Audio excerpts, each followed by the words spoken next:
السلام الله عليكم جميعا.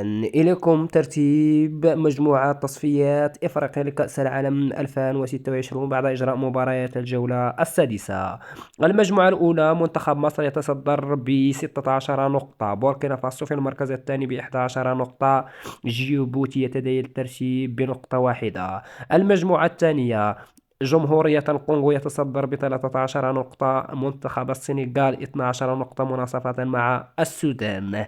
المجموعة التالية جنوب إفريقيا تصدر ب13 نقطة، رواندا في المركز الثاني ب8 نقاط مناصفة مع البنين بفارق الأهداف. المجموعة الرابعة كاب فيردي يتصدر الترتيب ب13 نقطة، الكاميرون في المركز الثاني ب12 نقطة، ليبيا في المركز الثالث ب8 نقاط، أنغولا في المركز الرابع ب7 نقاط. المجموعة الخامسة التي يتواجد فيها المنتخب المغربي يتصدر ب15 نقطة بالعلامة الكاملة، النيجر في المركز الثاني ب6 نقاط. المجموعة السادسة ساحل الحاج أو الكوت ديفوار يتصدر ب16 نقطة، الجابون في المركز الثاني ب15 نقطة.